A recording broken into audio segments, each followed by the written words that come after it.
చెప్పండి సార్.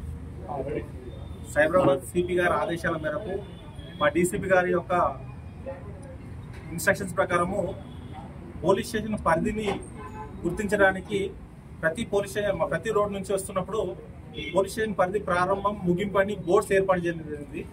దాంట్లో టెక్నాలజీని మేలవింపుగా చేస్తూ ప్రతి బోర్డు దగ్గర QR కోడ్ ఏర్పాటు చేయడం జరిగింది. ఆ QR కోడ్ ను పబ్లిక్ స్కాన్ చేసుకున్నట్లయితే ఆ QR కోడ్ స్కాన్ చేసుకోగానే మా యొక్క పోలీస్ స్టేషన్ మ్యాప్ ఓపెన్ అవుతుంది.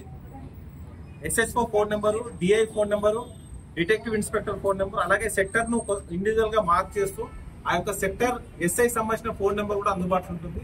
అంటే పబ్లిక్ ఈజీగా అందుబాటులో ఉండడానికి, పబ్లిక్ పోలీస్ ని ఈజీగా అప్రోచ్ కావడానికి ఈ యొక్క QR కోడ్ ద్వారా సైన్ బోర్డ్స్ ఏర్పాటు చేయడం జరిగింది.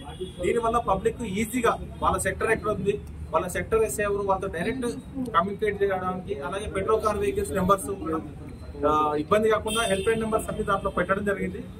ఇంకా మున్ముందు కూడా జీడిమెట్ల ప్రజలకు ఇంకా చేరుకోవడానికి రకరకాల యాక్టివిటీస్ చేస్తూ ఫ్రెండ్లీ పోలీస్ లో భాగంగా, విజిబుల్ పోలీసింగ్ లో భాగంగా మేము ఈ యొక్క స్టెప్స్ తీసుకుంటూ ముందుకు వెళ్తా ఉన్నాం. జీడిమెట్ల పోలీస్ స్టేషన్ పరిధిలో గత నెల 6వ తారీఖులో జరిగినటువంటి MP నైట్ సంబంధించిన నేరస్తుని సీసీ కెమెరాల ఆధారంగా నిన్న రాత్రి రాజుల రామారంలో పట్టుకోవడం జరిగింది. అతన్ని విచారించి ఇంట్రాగేట్ చేయగా అతను ఈ మధ్య కాలంలో చేసినటువంటి 3 కేసులను కన్ఫెస్ చేయడం జరిగింది. జీడిమెట్ల, బాచ్పల్లి, అలాగే గట్కేసర్లో 3 నేరాలు చేయడం జరిగింది. ఆ 3 నేరాలకు సంబంధించిన సొత్తులు కూడా స్వాధీనం చేసుకోవడం జరిగింది. దాదాపు 12 తులాల బంగారం, సిల్వర్, అలాగే 50,000 రూపాయలు క్యాష్ ను కూడా సీజ్ చేయడం జరిగింది. ఈ యొక్క కేసును చేయించడానికి సీసీ కెమెరాల ఆధారంగా ఎక్కడైతే మేము సైతం అలాగే కమ్యూనిటీ పోలీస్ సంబంధించి పెట్టినటువంటి సీసీ కెమెరాల ఆధారంగా ఆ యొక్క నేరస్తుని కదలికలను గుర్తించి అతన్ని పట్టుకోవడం జరిగింది. ఇతనితో పాటు ఇంకొక నేరస్తులు ఉన్నారు. ప్రస్తుతం అతను అబ్స్టాండింగ్ లో ఉన్నారు. అతని కోసం కూడా బృందాలు గాలిస్తా ఉన్నాయి. గతంలో దాదాపు 40కి పైగా కేసుల్లో ఇతను ఇన్వాల్వ్ కావడం జరిగింది. దుండిగల్ కేసు నుంచి PD యాక్ట్ లో కూడా ఇతను గతంలో అరెస్ట్ కావడం జరిగింది. ఈ నేర ప్రవృత్తిని మార్చుకోకుండా ఇలాగే నేరాలు చేస్తున్న వ్యక్తిని అతని MO ఆధారంగా, అతని సీసీ కెమెరా ఆధారంగా పట్టుకోవడం జరిగింది. ఇతన్ని అరెస్ట్ చేయడంతో పాటు PD యాక్ట్ కూడా మళ్ళీ ప్రపోజ్ చేయడం జరుగుతూ ఉంది.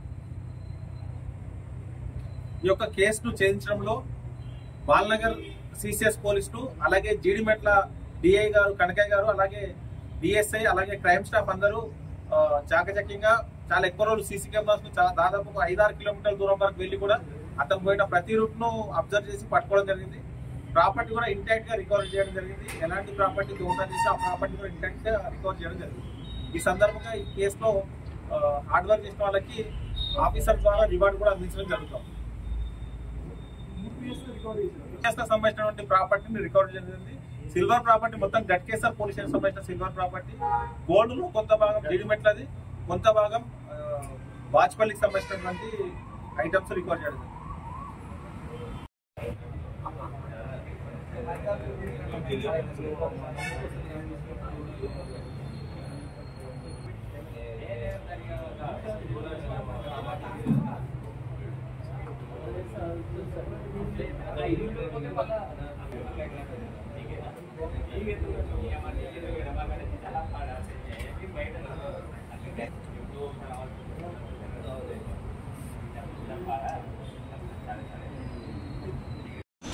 చూడాలి